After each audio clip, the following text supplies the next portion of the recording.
Efésios 5, do 15 ao 17, irmãos, diz assim a palavra do nosso Deus.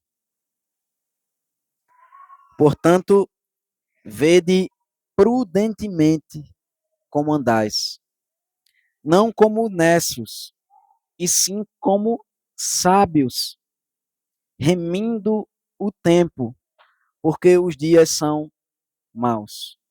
Por esta razão, não vos torneis insensatos, mas procurai compreender qual a vontade do Senhor. Amém, irmãos. Vamos orar mais uma vez e pedir para que o Senhor abençoe nossas vidas e a gente possa entender, irmãos, sermos transformados pela palavra do Senhor. Oremos. Deus nos abençoa, Pai. Guarda nossos corações, Pai, nos dando entendimento, meu Deus. Aquilo que precisamos, meu Pai, compreender para que a nossa vida possa ser transformada pelo Espírito Santo, meu Deus. E assim possamos, meu Deus, viver em novidade de vida, Senhor. Que o Senhor possa nos dar, meu Deus, o conhecimento, a capacidade, meu Deus, de nos submetermos ao teu conhecimento, meu Pai, e nos entregarmos, meu Deus, confiando completamente, meu Pai, completamente na tua palavra, Deus. Abre os nossos olhos para que a gente possa contemplar as maravilhas do teu santo evangelho, Senhor. Abençoa o teu povo, Deus. Faz com que sejamos abençoados, meu Deus, pela tua graça, Senhor, estando aqui reunidos no teu dia que é santo, meu Deus, diante da tua santa palavra, no poder do teu Espírito Santo, Senhor. Fala aos nossos corações, em nome do teu filho amado Jesus. Amém. Irmãos, Agostinho, ele tem uma frase interessante sobre o tempo, ele num livro maravilhoso que ele escreve, a confissão dele, as confissões de Santo Agostinho, ele fala sobre o tempo. E ele faz a gente refletir um pouco sobre o tempo, que é mais complexo do que a gente parece. Ele diz que o tempo é algo simples. Todo mundo sabe o que é o tempo. Ele diz, mas se alguém pedir para a gente explicar o que é, a gente vai sentir dificuldade de explicar. Porque o passado já passou, o futuro nem existe ainda, e o presente, o que é o presente? Ele pergunta, né? Quanto é que dura o presente? Porque quando a gente termina de falar sobre o presente já passou também. E faz uma breve reflexão sobre o tempo. A gente tem meditado na carta que o apóstolo Paulo escreveu aqui aos Efésios, e tem sido uma carta, irmãos, enriquecedora. A gente para pensar as palavras que o apóstolo Paulo usa para se referir ao evangelho. São palavras profundas, são palavras que elas mostram claramente que o entendimento que nós podemos ter do evangelho é ilimitado. Que quanto mais eu e você a gente refletir sobre o evangelho, mais eu e você nós seremos enriquecidos pelo entendimento da palavra de Deus e mais nós seremos transformados pelo Espírito Santo de Deus. Ele fala sobre o evangelho como um plano da parte de Deus, que o Pai, o Filho e o Espírito Santo, eles juntos colocaram em prática esse plano e nós podemos então ser salvos pelo sangue de Jesus Cristo e pela obra operada pelo Espírito Santo em nossos corações, para salvar aqueles a quem Deus Pai escolheu. Uma obra maravilhosa, irmãos, tão profunda, que é o poder de Deus usado para ressuscitar Jesus Cristo entre os mortos e nos levar até as alturas, nos colocar nos lugares celestiais, nas regiões espirituais em Cristo Jesus. Não tem local mais alto do que a exaltação que Jesus Cristo recebeu quando ele foi ressuscitado. E nós também, ele disse, foi o mesmo poder que Deus usou na nossa vida para que nós pudéssemos ser transformados pelo santo evangelho de Deus. E ele fala então da profundidade do nosso pecado, o estado do qual Deus nos tirou, que era um estado de completo pecado, completa morte e destruição. Não havia esperança, ele diz, vocês estavam sem esperança e sem Deus no mundo. A gente estava morto nos nossos delitos e pecados. Então, Deus ele nos dá vida juntamente com Cristo. E isso é transformador. Isso faz com que agora a gente possa amar o Deus que antes a gente odiava e a gente agora possa amar até mesmo os nossos próprios inimigos, as pessoas que são completamente diferentes de nós, mas que agora junto conosco, eles são unidos num só corpo em Cristo Jesus. E então, a grande mensagem do evangelho para a nossa vida, a forma que ela afeta a vida da igreja nesse mundo, é que nós vamos andar em unidade, que a igreja deve andar em unidade, transformada pelo evangelho, pela salvação em Cristo Jesus. Nós devemos andar em unidade, mas ele fala que a base dessa unidade é a verdade, que a verdade, ou seja, que a palavra de Deus deve ser o que vai fazer com que nós estejamos andando juntos, o que vai nos permitir andar junto ou distante das pessoas à nossa volta, o quão próximo nós podemos andar de uma pessoa, caminhar junto com ela nessa caminhada cristã, é o quão perto nós e essas outras pessoas estão da palavra de Deus, o quanto nós estamos dispostos a nos submeter à palavra de Deus. Infelizmente, hoje em dia, a gente vê tantas igrejas sendo criadas e o objetivo, às vezes, eles nem divergem em relação à palavra de Deus, o que é que a palavra de Deus diz. Às vezes o pensamento é muito parecido, às vezes até igual, mas por conta da vaidade do ser humano, dele querer estar em evidência, e aí ele então abre uma igreja para ele, e ele vai decidir agora como as coisas são feitas. Mas veja aí, irmãos, nem mesmo, nem mesmo se nós discordarmos em algo, isso não significa que nós devemos nos separar. A gente deve entender o essencial da fé, o que a palavra de Deus nos diz, e em Efésios aqui o apóstolo Paulo faz questão de deixar claro o que é o mais importante, para que nós possamos andar em unidade. Ele diz, nós devemos andar em humildade, nós devemos andar em mansidão, nós devemos amar uns aos outros, e Deus ele nos deu a palavra dele, pelos apóstolos e pelos profetas, e também nos deu pastores e mestres, para que a gente possa compreender a palavra de Deus, para que tanto eu quanto vocês, a gente possa estar dispostos a desistir do nosso conceito, da nossa forma que a gente achava que deveria andar, para que a gente possa andar do jeito que Deus quer que nós andemos.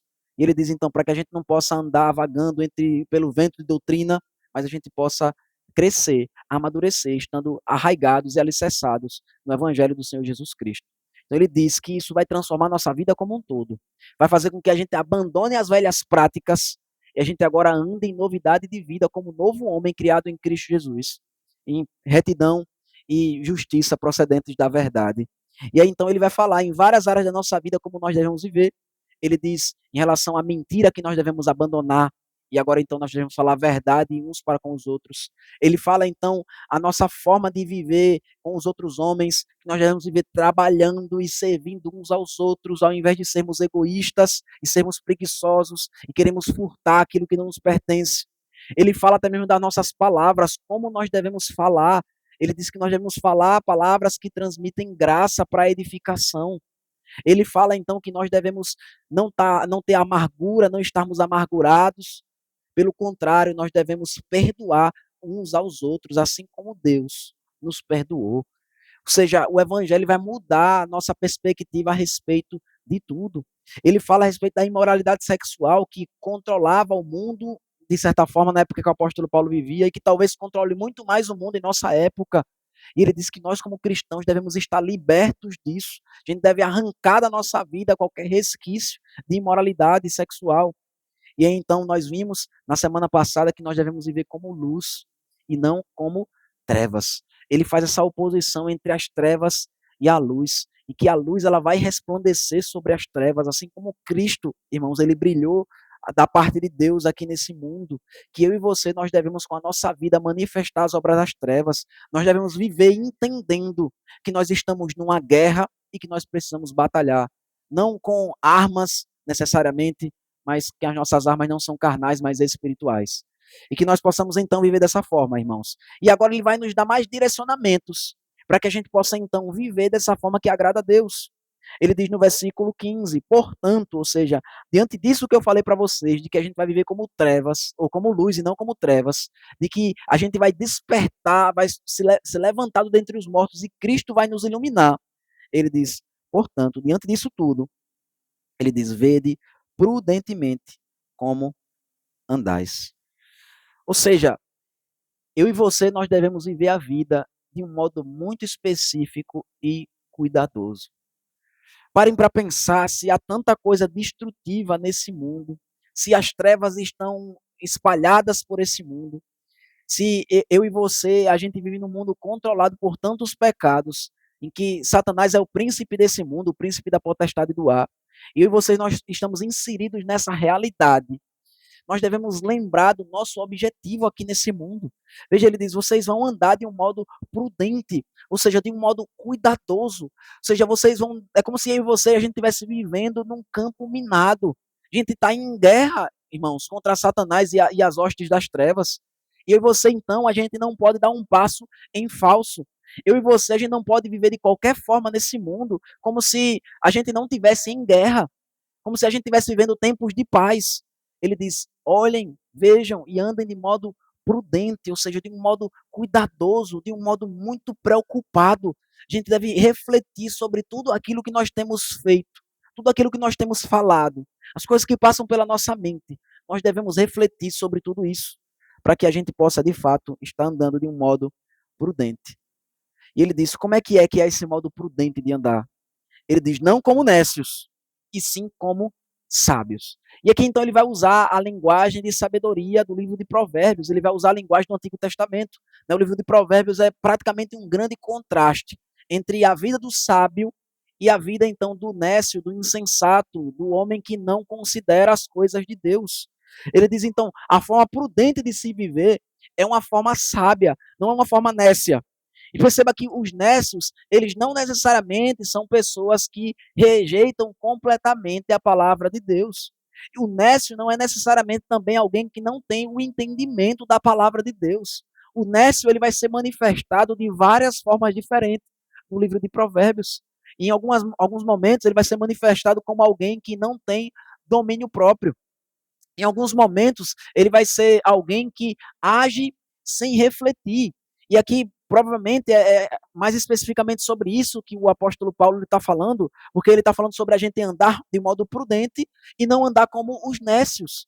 Ou seja, o homem sábio, ele considera nos mandamentos de Deus. Se a gente parar para refletir e fosse ler agora o capítulo 1 de Provérbios, a gente vai ver que o livro de Provérbios, ele foi escrito pelo sábio, mas não apenas para as pessoas que não têm conhecimento, mas até mesmo aquelas pessoas que já têm conhecimento, elas devem refletir sobre o livro de Provérbios, ou seja, sobre a sabedoria que vem do alto. E isso ainda assim vai transformar a vida dela cada vez mais. Ele diz no versículo 5 do livro de Provérbios, capítulo 1, ouça o sábio e cresça em prudência, e o instruído adquira habilidade, ou seja, mesmo quando eu e vocês, nós já temos algum conhecimento, nós precisamos ainda andar buscando a Deus em sabedoria, porque o temor do Senhor é o princípio do saber. Se nós acharmos que não precisamos mais, eu já sei, eu não preciso mais ser cuidadoso no meu caminhar. Eu já sei como é que eu posso andar aqui nesse mundo. Eu já sei o que pode me destruir aqui nesse mundo. Eu não preciso considerar na palavra de Deus. Eu não preciso diariamente estar buscando ao Senhor. A gente já mostra o quanto nós somos nécios. Quando nós achamos que temos o conhecimento da palavra de Deus o suficiente, nós já estamos com isso mostrando o quanto que nós somos nécios, o quanto que nós estamos sendo imprudentes no nosso caminhar, o quanto que a nossa vida não está sendo vivida de um modo cuidadoso. Imagina, é muito mais perigoso, irmãos, do que estar andando num campo minado, sem saber onde estão as minas e sem preocupação nenhuma, achando que o acaso, de algum modo, de que a sorte vai fazer com que a gente consiga completar a caminhada, que a gente vai conseguir chegar ao outro lado do campo. Uma loucura muito maior do que essa. Eu e você, a gente querer viver de um modo que a gente não considere a palavra de Deus. O capítulo 1 de Provérbios, que começa dizendo que o sábio, ele vai buscar ler e conhecer cada vez mais a sabedoria e a palavra de Deus e colocar ela em prática, ele vai terminar dizendo que os nécios e que os loucos, eles são mortos pelo seu próprio proceder, que a forma deles de pensar, a forma deles de viver, vai destruí-los. Eles acham que não estão fazendo nada de mais e nada de errado. E a sabedoria, irmãos, e a insensatez, elas não são coisas que dizem respeito apenas ao conhecimento. Porque se nós formos meditar e refletir sobre o livro de Provérbios, a gente vai ver que não é a sabedoria é alguém que possui um conhecimento e a insensatez é alguém que não possui um conhecimento. Pelo contrário, a sabedoria é a prática do conhecimento, é aquele que realmente pratica o conhecimento. A sabedoria é uma forma de andar, como nós acabamos de ler aqui em Efésios. Ele diz: vejam para que vocês andem de um modo prudente, ou seja, é uma forma de viver a sabedoria. Não é um conhecimento que a gente tem na nossa cabeça. Se eu e você a gente não vive em santidade de vida, nós não estamos vivendo de um modo sábio. A palavra de Deus não trata, principalmente, especificamente no livro de Provérbios, a pessoa que não tem conhecimento como uma pessoa inocente. Ele não diz: olha, você não tem um conhecimento, então está tudo bem. Você não vai ser responsabilizado pelas suas ações. Você pode viver de um modo aí, talvez, não tão bom quanto de uma pessoa mais sábia que você, e está tudo certo. Não é isso que a Bíblia faz. Se a gente for olhar a forma que a Bíblia trata o insensato ou o simples, que é simplesmente o ingênuo, assim, entre aspas, aquele que não tem o conhecimento. E em muitas passagens da Bíblia vai tratá-los como iguais, ou seja, a pessoa que vive em rebelião contra a palavra de Deus e a pessoa que não tem o conhecimento da palavra de Deus, em muitos momentos vão ser tratados de modo idêntico, porque eu e você nós temos esse dever de buscar a sabedoria de Deus. No capítulo 1 de novo, voltando de Provérbios, ele vai dizer que a sabedoria ela grita nas ruas, que nas praças nós podemos ouvir a voz dela, e que eu e você nós não queremos buscar a sabedoria e é por isso que não temos. O livro de Provérbios vai dizer que a sabedoria grita nas ruas, e o que ela grita é: até quando, ó nécios, amareis a necessidade, e vós, escarnecedores, amareis o escárnio. Então, eu e vocês, irmãos, não temos sabedoria porque nós não buscamos sabedoria. Porque Tiago vai nos ensinar, vai nos dizer que se alguém tem falta de sabedoria, peça a Deus, que ele dá a todos liberalmente, que Deus ele não impropera, ou seja, ele não nega a ninguém a sabedoria. Quando nos falta sabedoria é simplesmente pelo fato de não estarmos buscando a Deus. Ou seja, não ser sábio, não sermos sábios, significa que nós estamos vivendo em rebelião a Deus.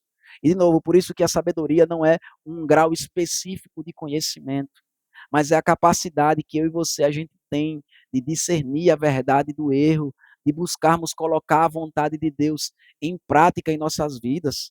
E às vezes a gente diz que falta sabedoria, que a gente não tem conhecimento, e de fato tem tantas coisas na palavra de Deus que nós precisamos aprender ainda. No entanto, aquilo que nós já sabemos da palavra de Deus, nós temos colocado em prática. Aquilo que nós já conhecemos da palavra de Deus, nós temos vivido de acordo com esse conhecimento. Porque se a gente não colocou em prática, se a gente não está colocando em prática ainda aquilo que nós já sabemos, como que nós podemos exigir ou querer ter mais conhecimento ou mais sabedoria, se a gente não está colocando em prática aquilo que a gente já sabe, aquilo que a gente conhece? Pelo contrário, é até misericórdia de Deus não dá um conhecimento a mais. Eu e você, a gente não está colocando em prática aquilo que nós já sabemos. A Bíblia fala que quanto mais nós sabemos, nós seremos julgados com um rigor maior. Então, se eu e você, a gente não tem colocado em prática o que a gente sabe, nós já seremos julgados com mais rigor do que aqueles que não sabem nada. E como é que eu e você, então, nós queremos ter mais conhecimento? Se eu e você não tem a intenção de colocar em prática, nós só estaremos querendo atrair para nós mesmos uma condenação ainda maior. Então veja, a palavra de Deus diz que eu e você a gente deve viver de um modo cuidadoso. Ele diz que nós devemos viver de um modo prudente, não como nécios, mas sim como sábios. Ou seja, está dizendo algo que eu e você nós temos condições de fazer. Porque a palavra de Deus diz que se nós somos cristãos de verdade, o próprio apóstolo Paulo fala em Corinto, ele diz que nós temos a mente de Cristo, que eu e vocês, nós temos acesso ao Espírito Santo de Deus, que é a fonte de toda a sabedoria que nós podemos ter aqui nessa vida. Irmãos, a sabedoria não é simplesmente nós termos a capacidade de falarmos palavras bonitas e que atrai a atenção das pessoas pela forma que nós falamos. A sabedoria é eu e você, a gente temer ao Senhor. Esse é o princípio da sabedoria. O princípio do saber é eu e você, a gente viver buscando ter esse cuidado, essa cautela, esse zelo. E eu não quero pisar em um local que não seja a vontade de Deus que eu coloque os meus pés. Eu não quero que saia da minha boca palavras que não seja a vontade de Deus que elas saiam da minha boca. Eu não quero agir, eu não quero fazer nada que Deus não quer que eu faça. É a preocupação, essa preocupação é o princípio de toda a sabedoria. Eu e você, a gente tem o desejo simplesmente de agradar a Deus, a gente está andando dessa forma prudente e cuidadosa. Eu quero agradar ao Senhor, e certamente disso irá surgir toda a sabedoria e todo o conhecimento que nós precisarmos ter para vivermos essa vida. O Senhor vai acrescentar, vai nos dar a graça de sabermos aquilo que nós precisamos fazer, se a nossa vida é vivida de fato em buscar conhecer a vontade de Deus. Mas se nós não temos esse cuidado, esse desejo, então certamente todo o conhecimento que nós já adquirimos aqui, a carta aos Efésios, simplesmente será para nossa condenação, para mostrar o quanto que nós somos miseráveis, pecadores e o quanto que nós merecemos o inferno. Porque, veja, nós vivíamos antes nas trevas, nós éramos trevas, mas agora nós somos luz no Senhor. Agora Deus ele nos dá o entendimento, Deus ele nos dá o seu Santo Espírito, Deus nos dá a capacidade de nós podermos fazer a vontade dele. E como nós temos agido com esse conhecimento, com essas capacitações da parte de Deus, Deus ele nos chama, irmãos, para que a nossa vida possa ser vivida de um modo gracioso, de um modo sábio, de um modo que nós iremos experimentar a vontade de Deus, que é boa, perfeita e agradável. Ele então fala no versículo 16: remindo o tempo, porque os dias são maus. Remindo o tempo, porque os dias são maus. Perceba que isso aqui que ele fala, ele não está acrescentando outra coisa que nós devemos fazer, diferente de andar de modo prudente e sermos sábios. Pelo contrário, ele está especificando, ele está nos dizendo de outra forma a maneira que nós devemos então andar de modo prudente e de modo sábio. Ele diz que nós iremos fazer isso remindo o nosso tempo. E o que significa isso? Remindo o tempo, remir o tempo. Significa eu e você, a gente aproveitar as oportunidades que nós temos nessa vida. Significa que nós vamos gastar o nosso tempo, que nós vamos vivenciar o tempo que nós temos de um modo cuidadoso, de um modo que agrade a Deus. Se nós quisermos saber se temos sido sábios ou se não temos sido sábios, é só nós olharmos para a forma que nós gastamos o nosso tempo. Se a gente olhar para a forma que nós gastamos o nosso tempo, ele vai dizer como nós temos vivido, se de modo sábio ou de modo nécio. Veja que gastar o nosso tempo não significa isso necessariamente que eu e você nós devemos ser ativistas, ou seja, a gente deve passar o nosso dia todo incessantemente, sem descanso, fazendo uma coisa atrás da outra. Pelo contrário, o homem sábio, ele muitas vezes vai passar mais tempo se preparando do que fazendo algo. É como alguém que vai derrubar uma árvore, e se você pegar um machado cego e você quiser tentar derrubar aquela árvore, você vai passar talvez o dia todo e você vai ter dificuldade para você derrubar aquela árvore. Mas se você gastar talvez algum tempo, talvez alguns minutos, talvez até mesmo alguma hora afiando o seu machado, quando você for derrubar a árvore, você vai conseguir derrubar ela muito mais rápido.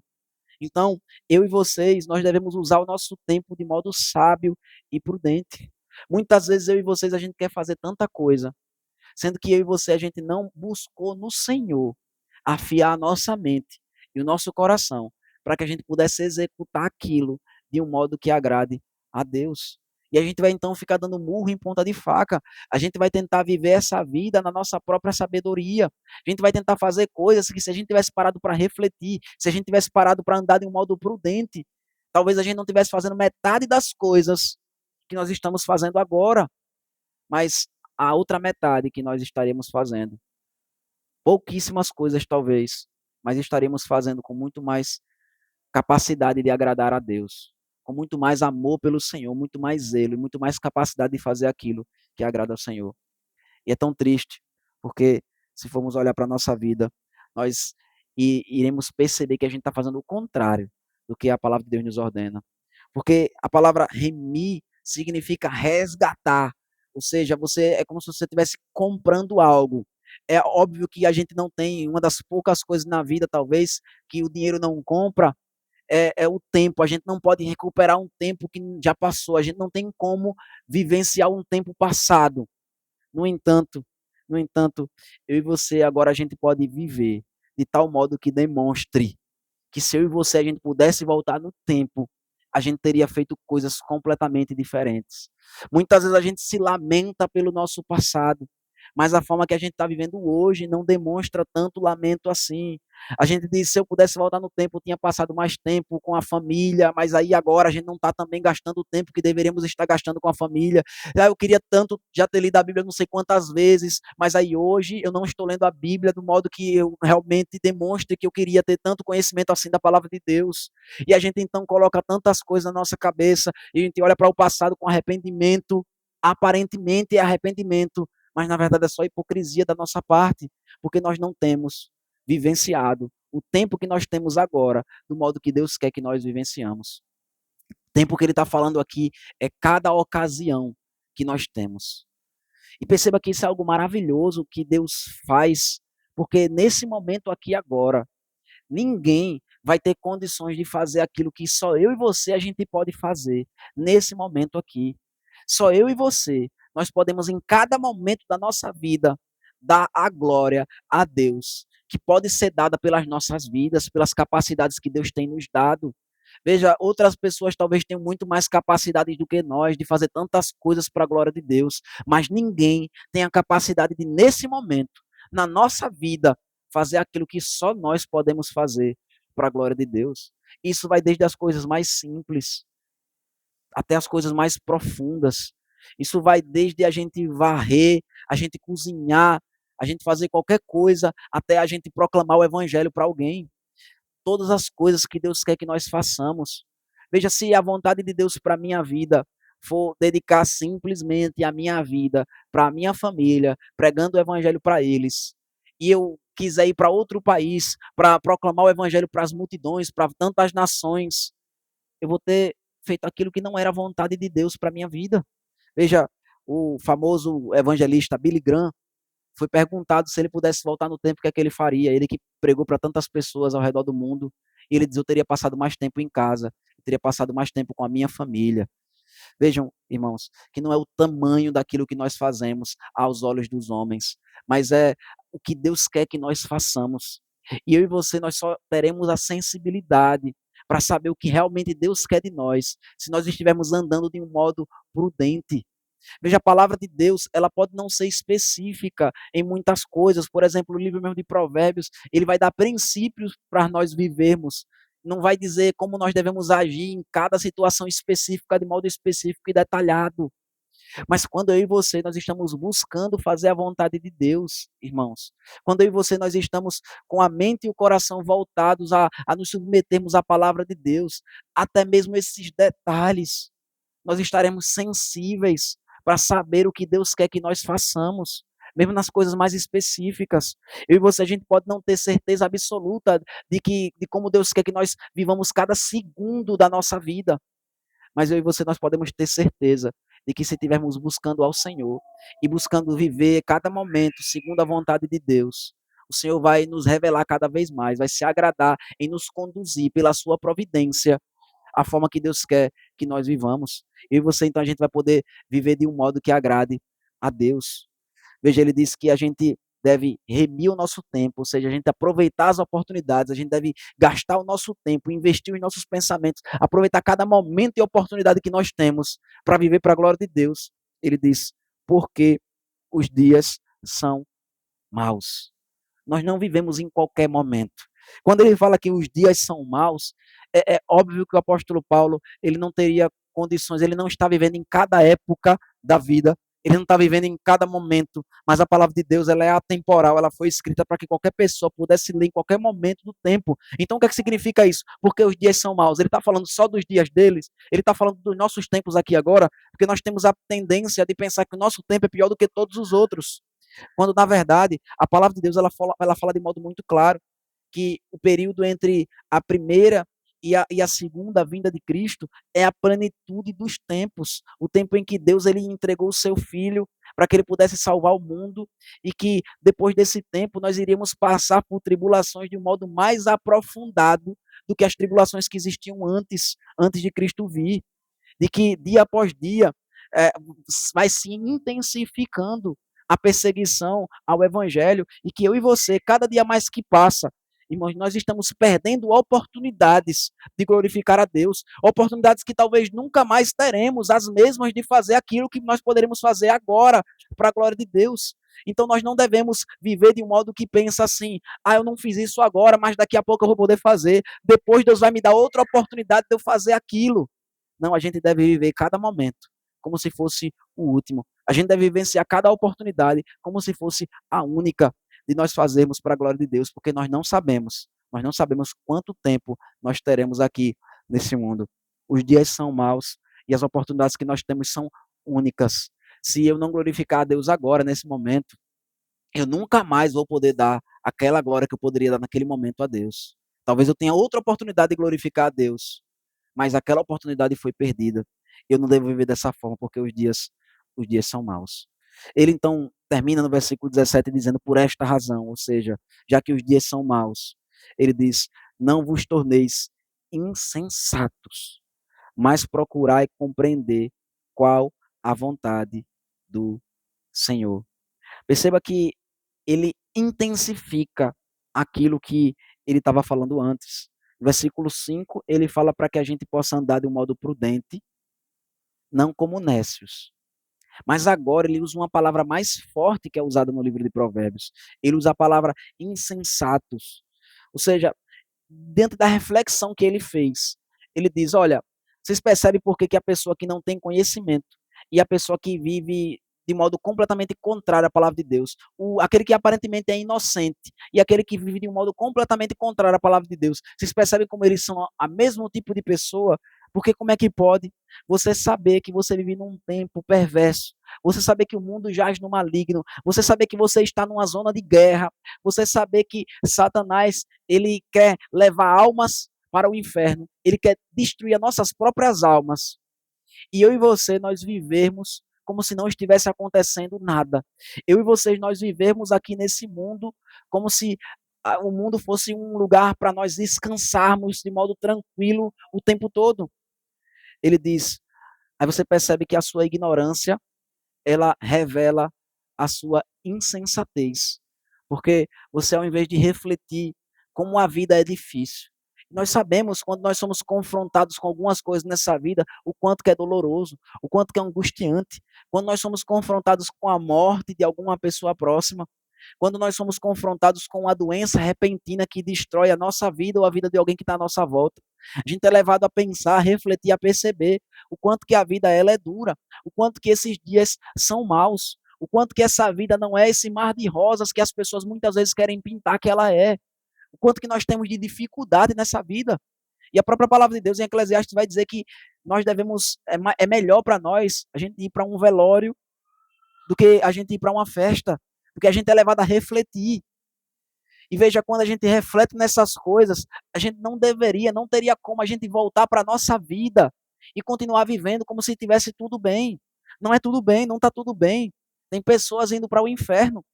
Nós, se não estivermos destruindo nossa vida com o nosso pecado, nós estamos ainda assim influenciando a vida de outras gerações. Talvez eu e você, a gente não perca a salvação pela nossa imprudência, pela nossa forma de viver aqui nesse mundo. Talvez a gente não cometa blasfêmia contra o Espírito Santo. Talvez eu e você chegue ao arrependimento depois de um determinado pecado. No entanto, isso não significa que o nosso pecado ele não é destrutivo. E se não destrói a nossa vida, isso não significa que ele não tenha capacidade de destruir a vida das pessoas que estão à nossa volta. Então nós devemos andar de modo prudente, porque o que está diante de nós é o céu e o inferno. O que está diante de nós é a eternidade das almas, tanto das nossas próprias almas, como das almas das pessoas que estão à nossa volta. E a gente não pode ser insensato. A gente não pode viver como se isso não fosse uma realidade. A gente não pode viver como os nécios, como os insensatos vivem nesse mundo, sem considerar as coisas eternas. Ele diz, pelo contrário, ele diz, procurem compreender qual a vontade de Deus. Vocês percebem que ele falou aqui da insensatez em paralelo, no versículo 15, com os nécios, que a gente não deve andar como os nécios, nós não devemos nos tornar insensatos. No versículo 15, ele fala a respeito de ser sábios, nós devemos andar como os sábios. E aí ele fala aqui no versículo 17, nós devemos procurar compreender qual a vontade de Deus. Ou seja, ele deixa muito claro aqui, irmãos, que a sabedoria é nós vivermos buscando compreender a vontade de Deus. E como eu e você, nós nunca talvez saberemos de modo completo, conheçamos de modo completo a vontade de Deus. Ser sábio significa que eu e você constantemente estaremos buscando conhecer essa vontade de Deus que se revela. No entanto, nós não vivemos também como quem não tem conhecimento algum, em busca de um conhecimento que eu não tenho. Essa não é a vida do sábio. O sábio ele não vai viver buscando um conhecimento que ele não tem. Pelo contrário, o sábio ele vai viver buscando se aprofundar naquele conhecimento que ele já tem. Ou seja, ele vai refletir, ele vai meditar no evangelho do Senhor Jesus Cristo, e ele vai ver todas as consequências desse evangelho em todas as áreas da sua vida. Ele vai se aprofundar nisso, em amar mais esse evangelho, em conhecer mais esse